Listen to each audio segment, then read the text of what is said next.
Hello everyone. आजपासून आपण one liner बघणार आहोत, जे की राज्यसेवा पूर्व परीक्षा, कंबाईन पूर्व परीक्षा 2024, राज्यसेवा पूर्व परीक्षा 2024 आणि कंबाईन मेन्स 2024ची जी असणार आहे त्यासाठी आपल्याला उपयोगात येतील. ओके, हे जानेवारी 2023 आणि फेब्रुवारी 2023मधले वन लायनर आहेत, ज्यावर आपल्याला प्रश्न विचारला जाऊ शकतो.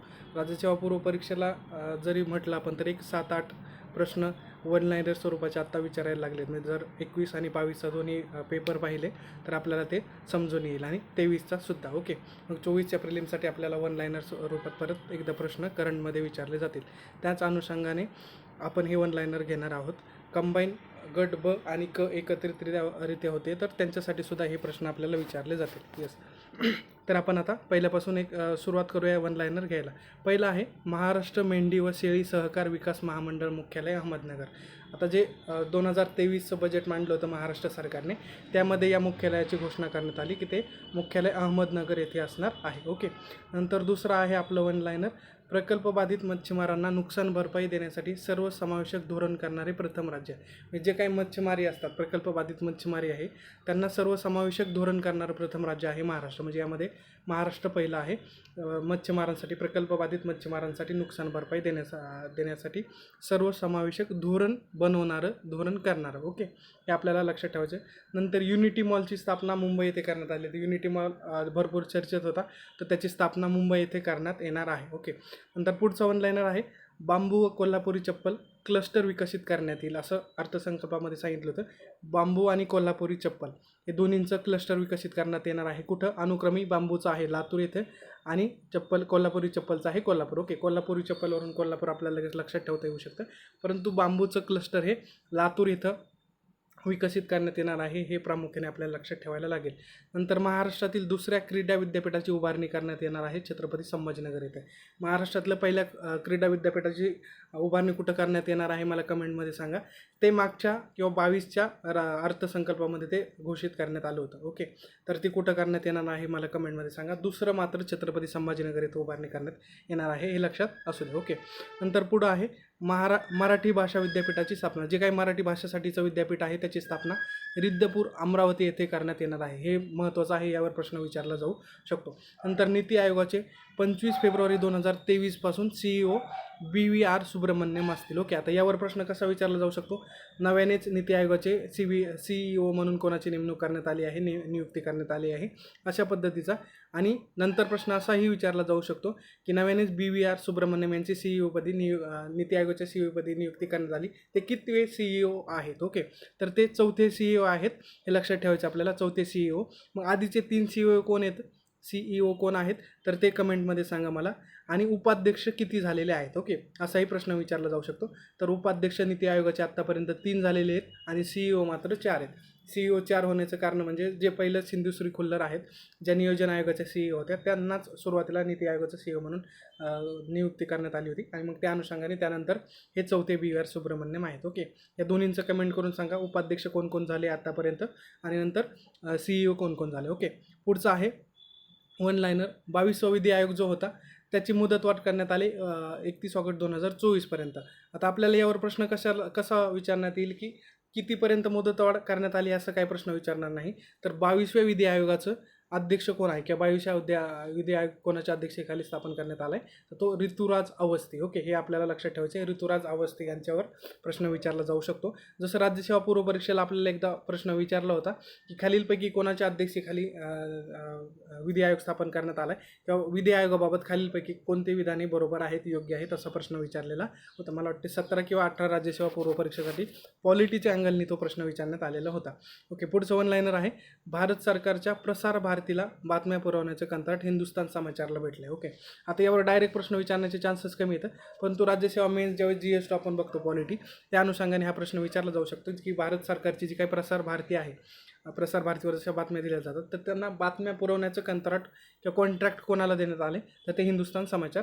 आपल्याला प्रिलिम्सला प्रश्न विचारण्याचे चान्सेस यावर कमी आहेत. ओके, नंतर पुढचं आहे अदानी हिंडनबर्ग वादावर सर्वोच्च न्यायालयाची समिती. आता जो काही मागं अदानी आणि हिंडनबर्ग, ओके, म्हणजे अदानीवर जो काही हिंडनबर्ग यांनी रिपोर्ट केला होता, पब्लिश केला होता, त्यानंतर जो काही वाद सुरू होता, दोन्ही पक्षांकडून जो होणारा वाद होता, त्या संदर्भात सर्वोच्च न्यायालयाने समिती स्थापन केली होती. त्या समितीचं नाव आहे न्यायमूर्ती अभय मनोहर सप्रे. ओके, यावर प्रश्न विचारला जाऊ शकतो. नंतर पुढचा प्रश्न वन लाईनर आहे आपला, युरोपियन कमिशनच्या अध्यक्षा उर्सुला ऑन डेर लेन यांची नियुक्ती झाली आहे. आता हा डायरेक्ट वन लाईनर प्रश्न विचारला जाऊ शकतो. जसं की आपल्याला वर्ल्ड बँकेच्या अध्यक्षपदी कोणाची नियुक्ती करण्यात आली होती, राज्यसेवा पूर्व परीक्षा 23ला प्रश्न विचारला होता. त्याच अनुषंगाने युरोपियन कमिशनच्या अध्यक्ष म्हणून कोणाची नेमणूक करण्यात आली, डायरेक्ट वन लाईनर स्वरूपात प्रश्न विचारला जाऊ शकतो. नंतर पुढचा वन लाईनर आहे, पगारी मासिक पाळी रजा सुरू करणारा प्रथम युरोपियन देश कोणता आहे, तर तो प्रथम युरोपियन देश आहे बरं का. प्रथम युरोपियन देश लक्षात ठेवायचा तो आहे स्पेन. ओके, पगारी मासिक पाळी रजा सुरू करणार, म्हणजे मासिक पाळी आल्यानंतर जो काही पगारी रजा सुरू करणारा प्रथम युरोपियन देश आहे स्पेन. आणि नंतर आहे पुढचं, जागतिक बँकेच्या अध्यक्षपदी अजय बंगा यांची नियुक्ती करण्यात आली. ओके, तर ही नियुक्ती किंवा निवड ही जानेवारी-फेब्रुवारी 23मध्ये झाली होती आणि त्यांनी पदभार मात्र जून 23मध्ये घेतलेला आहे. त्या अनुषंगाने राज्यसेवा पूर्व परीक्षेला सुद्धा यांच्यावर प्रश्न विचारलेला आहे. नंतर पुढचं आहे, जातीय भेदभावावर बंदी घालणारं पहिलं अमेरिकन शहर, म्हणजे जे काही जातीय भेदभाव वगैरे असतात तर त्यावर बंदी घालणारं पहिलं अमेरिकन शहर कोणतं आहे, सिएटल. ओके, सिएटल लक्षात ठेवायचे. आपल्याला त्यावर प्रश्न विचारला जाऊ शकतो. जसं की एकदा पूर्व परीक्षेला विचारलं होतं की खालीलपैकी कोणत्या राज्याने 1 ऑगस्ट किंवा आपला जो काही स्वातंत्र्यता दिवस सेलिब्रेट वगैरे केला आहे अमेरिकेमध्ये, तशा स्वरूपात आपल्याला इकडं सिएटलवर प्रश्न विचारला जाऊ शकतो. नंतर पुढचं आहे, 14 एप्रिल हा doctor Babasaheb Ambedkar equity day घोषित करणारं राज्य कोणतं आहे, तर ते कोलोराडो आणि मिशिगन हे USA मधले आहेत की ज्यांनी 14 April doctor Babasaheb Ambedkar equity day घोषित केला आहे. 14 एप्रिल हा इक्विटी डे घोषित करणारे अमेरिकेतले राज्य कोणते आहेत, तर कोलोराडो आणि मिशिगन हे लक्षात ठेवायचे आहेत आपल्याला, त्यावर प्रश्न विचारला जाईल. पर्यटन उद्योगात महिलांची भूमिका वाढवण्यासाठी युनायटेड नेशन्स वुमनसोबत करार कोणत्या राज्याने केला आहे, तो केरळ. ओके, म्हणजे पर्यटनात जर महिलांची भूमिका वाढवायची किंवा महिलांचा सहभाग वाढवायचा त्यासाठी युनायटेड नेशन्स वुमन सोबत करार करणारं राज्य कोणतं आहे, केरळ. ओके, यावर आपल्याला प्रश्न विचारला जाऊ शकतो. म्हणजे प्रश्न डायरेक्ट विचारला जाईल, युनायटेड नेशन्स वुमनसोबत पर्यटन उद्योगात महिलांची भूमिका वाढवण्यासाठी खालीलपैकी कोणत्या राज्याने करार केलेला आहे. ओके, किंवा त्यासाठी कोणतं राज्य प्रयत्न करते, तर केरळ लक्षात ठेवायचं. नंतर पुढचं आहे, सैन्यामध्ये कृत्रिम बुद्धिमत्तेच्या जबाबदार वापरावरील जगातील पहिली आंतरराष्ट्रीय शिखर परिषद कुठं झाली, तर ती हेग नेदरलँड येथे झाली. Okay, Hague Netherland. आता यावर प्रश्न विचारला कसा जाईल, जे कृत्रिम बुद्धिमत्ता सध्या चर्चेत आहे त्यामध्ये सैन्यामध्ये कृत्रिम बुद्धिमत्तेचा जबाबदार वापर. ओके, जबाबदार वापरासाठीची जी पहिली आंतरराष्ट्रीय शिखर परिषद कुठं आयोजित करण्यात आली होती, तर हेग नेदरलँड, यावर प्रश्न विचारला जाईल. आणि नंतर आहे पुढचं वन लाईन आहे, 7वी आंतरराष्ट्रीय धम्म परिषद कुठं आयोजित करण्यात आली होती, तर ती आहे भोपाळ. ओके, आता यावर प्रश्न विचारण्याचे चान्सेस थोडे कमी आहेत बाकीच्या तुलनेमध्ये. ओके, नंतर पुढं आहे, पहाटेचा शाळा प्रकल्प सुरू करणारे शहर कोणतं, म्हणजे पहाटे शाळा सुरू करणारे किंवा पहाटेचा शाळा प्रकल्प सुरू करणारे शहर कोणतं आहे, कुपांग इंडोनेशियामधलं. यावर सुद्धा प्रश्न विचारला जाऊ शकतो. कुपांग इंडोनेशियामधलं या शहराने पहाटेचा शाळा प्रकल्प सुरू केलेला आहे. ओके, नंतर आहे, भारतातील पहिलं राज्य असं की ज्यांनी क्राईम आणि क्रिमिनल ट्रॅकिंग नेटवर्क सिस्टीम राबवत आहे. ओके, क्राईम आणि क्रिमिनल ट्रॅकिंग नेटवर्क सिस्टीम राबवणारे भारताचं पहिलं राज्य कोणतं आहे, तर ते महाराष्ट्र आहे.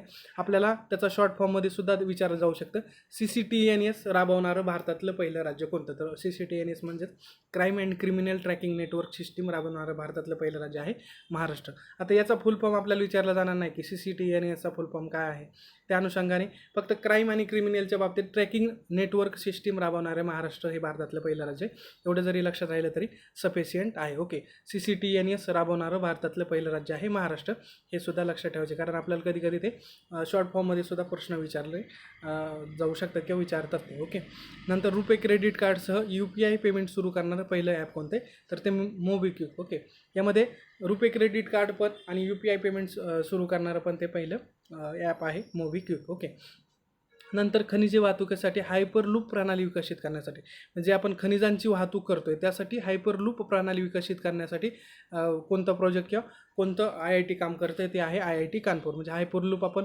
प्रवासांसाठी बघतो, म्हणजे जनरली माणसांच्या किंवा ह्युमन प्रवासांसाठी बघतोय हे करण्यासाठी, प्रणाली विकसित करण्यासाठी, परंतु खनिज वाहतुकीसाठी हायपरलूप प्रणाली विकसित करणारं IIT आहे IIT कानपूर. ओके, त्यावर आपल्याला प्रश्न विचारण्याचे चान्सेस जास्त आहेत. नंतर आहे, उत्तर भारतातील पहिला अणुऊर्जा प्रकल्प फतेहाबाद. ओके, उत्तर भारतातील महत्त्वाचा आहे, पहिला अणुऊर्जा प्रकल्प असणार आहे तो फतेहाबाद हरियाणा येथे. ओके, यावर प्रश्न विचारला जाऊ शकतो. नंतर मग आधीचे प्रकल्प आपले दक्षिण भारतातच होते, कर्नाटक, आंध्र प्रदेश, महाराष्ट्र वगैरे वगैरे ठिकाणी अणुऊर्जा प्रकल्प बघतोय आपण, तर तो उत्तर भारतातला पहिला फतेहाबाद हरियाणा येथे तो उभारला जाणार आहे. नंतर आहे द्वितीय भारतीय तांदूळ काँग्रेस परिषद कुठं आहे किंवा द्वितीय भारतीय तांदूळ काँग्रेस 2023ची कुठं आयोजित करण्यात आली होती? कटक ओरिसा. ओके, कटक ओरिसा इथं ती आयोजित करण्यात आली आहे द्वितीय भारतीय तांदूळ काँग्रेस परिषद. मग पहिली कधी झाली होती आणि कुठं? पहिली कटक येथेच झाली होती, परंतु ती 2020मध्ये झाली होती. तर आता ही 23मधली जी काही तांदूळ काँग्रेस झालेली आहे तर ती कटक ओरिसा इथं झालेली आहे. ओके, हे लक्षात ठेवायचं. पहिली कुठं झाली होती? तर कटक ओरिसा इथेच झाली होती, परंतु 2020मध्ये झाली होती. आणि मग आता द्वितीय असणारी 2023मध्ये झाली कटक ओरिसा इथं. हे आपल्याला लक्षात ठेवायचं आहे. नंतर भारतातील पहिली मरीना उभारण्याची घोषणा करणारं राज्य. भारतातलं पहिलं मरीना उभारण्याची घोषणा करणारं राज्य कोणतं आहे? कर्नाटक आहे. यावर आपल्याला डायरेक्ट ऑनलाईन स्वरूपात प्रश्न विचारला जाईल. नंतर राष्ट्रीय महामार्ग बांधकामात खत निर्मिती प्रक्रियेतील टाकाऊ पदार्थ वापरण्यासाठी सुरुवात करण्यात आली. तर त्यामध्ये कोणते टाकाऊ पदार्थ पहिल्यांदा वापरण्यात आले असाही प्रश्न आपल्याला विचारला जाऊ शकतो. तर ते आहे फॉस्फरस आणि जिप्सम. म्हणजे राष्ट्रीय महामार्ग बांधकामात जे खत निर्मिती प्रक्रियेत खत निर्मिती करण्यासाठी आपण जे काही प्रक्रिया करतो त्यातून जे टाकाऊ पदार्थ तयार होत आहेत तर ते टाकाऊ पदार्थ राष्ट्रीय महामार्ग बांधकामात वापरण्यासाठी सुरुवात करण्यात आली नुकतीच. त्या अनुषंगाने कोणते टाकाऊ पदार्थ वापरण्यात आले असा प्रश्न आपल्याला विचारला जाऊ शकतो. तर तो आहे फॉस्फरस जिप्सम. आता हा वन लाईनर स्वरूपात करंटमध्ये सुद्धा विचारला जाऊ शकतो आणि सायन्समध्ये सुद्धा आपल्याला राज्यसेवा पूर्व परीक्षेला हा विचारला जाऊ शकतो. नंतर जगातील पहिला बांबू क्रॅश बॅरियर हे चंद्रपूर आणि यवतमाळ इथं सुरू करण्यात येणार आहे. जगातील पहिला बांबू क्रॅश बॅरियर. ओके, चंद्रपूर आणि यवतमाळवर आपण बांबूचं क्लस्टर कुठं डेव्हलप करण्यात येणार आहे महाराष्ट्र अर्थसंकल्पामध्ये आपण बघितलं. तर तेच आता क्रॅश बॅरियर कुठं चंद्रपूर आणि यवतमाळ इथं सुरू करण्यात येणार आहे. तर ते बांबूचं पहिलं क्लस्टर कुठं सुरू करण्यात येणार आहे ते मला कमेंटमध्ये सांगा. आपण एक 2-3 मिनिटांपूर्वीच वर बघितलेलं आहे. ओके, नंतर पुढचं वन लाईनर आहे कनिष्ठ वकिलांना दरमहा 3,000 रुपये मानधन सुरू करणारं राज्य कोणतं आहे? ओके, म्हणजे काही वकिलांचे प्रकार असतात, वरिष्ठ वकील, कनिष्ठ वकील. यातलं जे काही कनिष्ठ वकील आहेत त्यांना दरमहा 3,000 रुपये मानधन. म्हणजे तुम्ही कनिष्ठ वकील म्हणून नोंदणी केली आहे तर तुम्हाला दरमहा 3,000 रुपये मानधन सुरू करणारं राज्य आहे केरळ. ओके, हे लक्षात ठेवायचं आहे की कनिष्ठ वकिलांना दरमहा 3,000 रुपये मानधन सुरू करणारं राज्य आहे केरळ. नंतर पुढचं वन लाईनर आहे हत्तीरोग निर्मूलन करण्याचे भारताचे उद्दिष्ट 2027पर्यंत. म्हणजे जो काही हत्तीरोग जो काही आपला रोग आहे तर त्याचे निर्मूलन करण्याचं भारताने उद्दिष्ट ठरवलं आहे ते आहे 2027पर्यंत निर्मूलन करायचे आणि जगाने मात्र ते 2030 ठेवलेलं आहे. जसं की TB निर्मूलनाच्या बाबतीत भारताचं उद्दिष्ट वेगळं आहे आणि जगाचं उद्दिष्ट वेगळं आहे. त्याच अनुषंगाने हत्तीरोग निर्मूलन करण्याचं भारताचं उद्दिष्ट आहे 2027 आणि जगाचं आहे 2030. ओके, नंतर पुढचं वन लाईनर आहे जगातील सर्वात मोठे दिव्यांग उद्यानाची पायाभरणी कुठं करण्यात आली? तर ते आहे नागपूर येथे. ओके, जगातील सर्वात मोठं दिव्यांग उद्यानाची पायाभरणी नागपूर येथे करण्यात आलेली आहे. यावर प्रश्न विचारला जाऊ शकतो. नंतर पुढचं आहे समलिंगी, तृतीयपंथी आणि देह विक्री करणाऱ्यांना रक्तदान करण्यास मनाई करणारा देश कोणता आहे?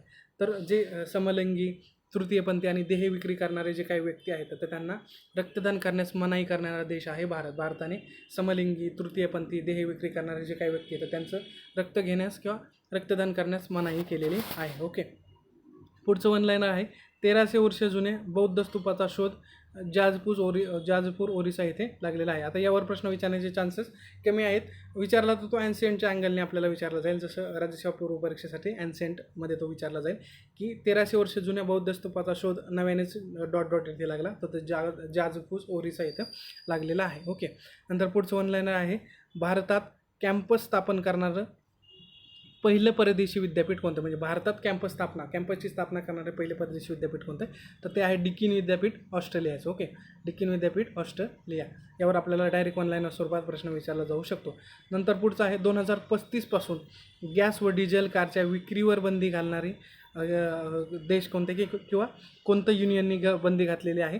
तर ते 2035 पासून गॅस आणि डिझेल हे जे काही वापर करणारे कार आहे तर त्यांच्या कारच्या विक्रीवर बंदी घातलेलं आहे युरोपियन युनियन यांनी. ओके, पुढचं वन लाईनर आहे देशातील पहिले सागरी स्थलीय नियोजन फ्रेमवर्क पॉंडिचेरी. देशातील पहिलं सागरी स्थलीय नियोजन फ्रेमवर्क पॉंडिचेरी. हे लक्षात ठेवायचे. डायरेक्ट प्रश्न विचारला जाऊ शकतो. नंतर स्वच्छ विद्युत संक्रमणामध्ये अव्वल राज्य. जे काही विद्युत संक्रमण होतं आहे तर त्यामध्ये स्वच्छ विद्युत संक्रमणामध्ये असणारं अव्वल राज्य आहे कर्नाटक. यावर आपल्याला विचारलं जाऊ शकतं. नंतर धुक्याबद्दल लवकर इशारा देणारं सिस्टीम विकासासाठी $50,000 मंजूर करणारं राज्य कोणतं आहे? म्हणजे जे काही धुक्याची पूर्वसूचना देणार आहे किंवा सिस्टीम विकसित करायची त्यासाठी $50,000 मंजूर करणारं राज्य कोणतं आहे, तर ते आहे बिहार. म्हणजेच जे काही धुके वगैरे पडत आहेत तर धुके लवकर समजण्यासाठी, म्हणजे पडले आहेत त्याचा लवकर इशारा देण्यासाठी, सिस्टीम विकसित करण्यासाठी $50,000ची तरतूद केली आहे किंवा मंजुरी केली आहे बिहारने.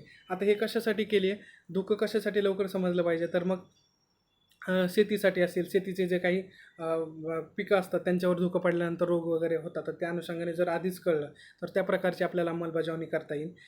त्या अनुषंगाने मग हे धोक्याबद्दल लवकर इशारा देणाऱ्या सिस्टीम विकासासाठी $50,000 मंजूर करणार आहे राज्य. आता हे आपल्याला डायरेक्ट किती डॉलर मंजूर केले असं विचारण्यापेक्षा धोक्याबद्दल लवकर इशारा देणारे सिस्टीम विकसनासाठी कोणतं राज्य प्रभावीपणे काम करते किंवा कोणत्या राज्याने त्यासाठी तरतूद केलेली आहे असा प्रश्न विचारला जाऊ शकतो आणि मग ते आपल्याला बिहार तिथं निवडावं लागेल. नंतर पुढचं वन लाईनर आहे, भारतातील सर्वात जास्त भूस्खलन प्रवण जिल्हे कोणते आहेत. ओके, तर ते भारतातील सर्वात जास्त भूस्खलन प्रवण जिल्हे आहेत ते म्हणजे रुद्रप्रयाग आणि टेहरी गढवाल जे उत्तराखंडमधले आहेत. रुद्रप्रयाग आणि टेहरी गढवाल. ओके, जसं आपल्याकडे 2014ला माळीण झालं होतं, नंतर आता 22-23मध्ये रायगडमध्ये भूस्खलन झालं महाराष्ट्रामध्ये. ओके, तर त्याच अनुषंगाने हा प्रश्न विचारला जाऊ शकतो की सर्वात जास्त भूस्खलन प्रवण जिल्हे असणारे कोणते भारतातले, तर ते आहे रुद्रप्रयाग आणि टेहरी गढवाल उत्तराखंड जरी लक्षात राहिलं तरी आपल्याला इलिमिनेशन तोपर्यंत पोहोचता येईल. परंतु जर मग त्यांना अवघडच प्रश्न विचारायचा म्हटला तर मग रुद्रप्रयाग आणि टेहरी गढवाल हे आपल्याला दोन्ही लक्षात ठेवावे लागतील. नंतर 39 आहे, देशभरातील वन्य प्राण्यांची आयात, हस्तांतरण, खरेदी विक्री बाबतचे त्रिपुरा व गुजरात पुरते मर्यादित असणारे जे काही अधिकार आहेत तर ते न्यायमूर्ती दीपक वर्मा समितीचे ते अधिकारामध्ये वाढ केली कुणी, सुप्रीम कोर्टाने. आता यावर प्रश्न कशावर विचारला जाईल, जे त्रिपुरा आणि गुजरात राज्यामध्ये प्राण्यांची आयात, हस्तांतरण, खरेदी विक्री करण्यासाठीची जी काही समिती होती ती कोणती समिती होती असाही प्रश्न विचारला जाऊ शकतो. आणि हे जे काही अधिकार आहेत ते कोणी वाढवले आहेत तर यावर सुद्धा आपल्याला प्रश्न विचारला जाऊ शकतो. तर ते सुप्रीम कोर्टाने अधिकारांची वाढ केली आणि ती समिती मात्र महत्त्वाची आहे, न्यायमूर्ती दीपक वर्मा समिती कशाबाबत आहे असाही वन लाईनर आपल्याला विचारला जाऊ शकतो, तर ते आपल्याला लक्षात ठेवायचं आहे. नंतर 40वा वन लाईनर आहे, सर्व मॅनहोल्स किंवा गटारे स्वच्छ करण्यासाठी रोबोटिक तंत्रज्ञान वापरणारं देशातील पहिलं राज्य कोणतं आहे, तर ते आहे केरळ. म्हणजे जे काही मॅनहोल्स वगैरे असतात गटारं स्वच्छ करण्यासाठी जे लोक आत्तापर्यंत वापरली जात होते किंवा लोक ते करत होते, तर त्यासाठी रोबोटिक तंत्रज्ञान वापरणारं देशातील पहिलं राज्य कोणतं आहे, केरळ राज्य आहे. ओके, यावर आपल्याला प्रश्न विचारला जाईल. नंतर पुढचं आहे, गॅलेक्सीचा शोध लावणारे संशोधक, म्हणजे ब्लॅक गॅलेक्सी जी आहे तर त्या ब्लॅक गॅलेक्सीचा शोध लावणारे संशोधक कुठले होते, तर ते इटलीचे होते. ओके, यावर प्रश्न विचारण्याचे चान्सेस कमी येतात, परंतु विचारलं तर ते ब्लॅक गॅलेक्सीचा शोध लावणारे संशोधक कुठले, तर ते इटली आपल्याला लक्षात ठेवायचं आहे. नंतर पुढचं आहे 42वा, अंतराळवीरांना अंतराळ स्थानकातून परत आणण्यासाठी रशियाने कोणते यान प्रक्षेपित केलेलं आहे किंवा कोणता प्रकल्प त्यांनी सुरू केलेला आहे, तो आहे सोयज MS-23 कॅप्सूल. ओके, म्हणजे अंतराळवीर जे काय आहेत, अंतराळ स्थानकामध्ये असणारे जे काही अंतराळवीर आहेत त्यांना परत आणण्यासाठी रशियाने प्रक्षेपित केलेले यान कोणतं आहे, सोयूज MS-23 कॅप्सूल. ओके, हे आपल्याला लक्षात ठेवायचं आहे, त्यावर आपल्याला प्रश्न विचारला जाऊ शकतो. ओके, नंतर पुढचं आहे 43 नंबर, भारतातील नौदलाची प्रथमच इंडोनेशियामध्ये दाखल होणारी पाणबुडी कोणती, म्हणजे भारतीय नौदलाची इंडोनेशियामध्ये प्रथमच दाखल होणारी पाणबुडी कोणती, INS सिंधू केशरी. ओके, INS सिंधू केशरी. आता यावर प्रश्न विचारण्याचे चान्सेस जरा कमी आहेत. नंतर 44 बघा, लष्करी अधिकाऱ्यांना 1 रँक 1 पेन्शन लागू करण्यासाठी स्थापन केलेली समिती कोणती, म्हणजे जे काही लष्करातील अधिकारी आहेत त्यातले जे काही रँक सेम असणारे अधिकारी आहेत तर त्यांना 1 रँक 1 पेन्शन, म्हणजे एका रँकमधल्या अधिकाऱ्यांना रिटायर होताना सेम पेन्शन अशा पद्धतीची लागू करण्यासाठी स्थापन केलेली समिती आहे भगतसिंग कोश्यारी. ओके, भगतसिंग कोश्यारी ज्यावेळेस राज्यपाल होते महाराष्ट्राचे त्यावेळेस ते चर्चेस होते, त्या अनुषंगाने आपल्याला प्रश्न विचारला जाऊ शकतो.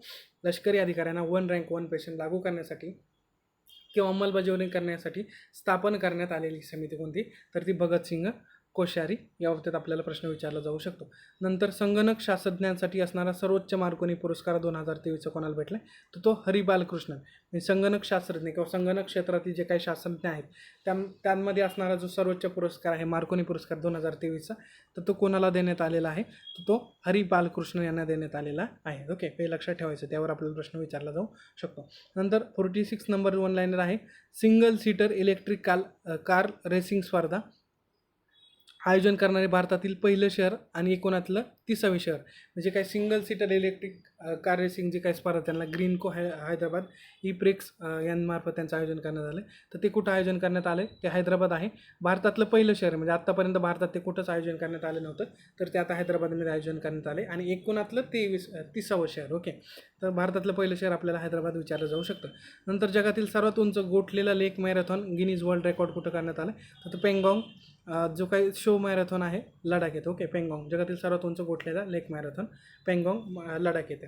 त्यावर आपल्याला ते लगेच समजून जाईल किंवा हे लक्षात ठेवण्यासारखं एवढं काही नाही, कारण जगातील सर्वात उंच गोठलेला लेक किंवा गोठलेला लेक कुठं असणार आहे जगातला सर्वात उंच, मग ते लेह लडाख. ओके, त्या अनुषंगाने ते लडाख आपल्याला लक्षात ठेवता येऊ शकतं. नंतर पुढचं ऑनलाईन आहे फिफाचा सर्वोत्कृष्ट पुरुष फुटबॉलपटू पुरस्कार 2022. ओके, तो कोणाला देण्यात आले, बॅलंडिओर पुरस्कार सुद्धा त्याला म्हटलं जातं. 2022चा मेसी, लिओनेल मेसी यांना भेटलेला आहे. ओके, ते लक्षात ठेवायचं आपल्याला.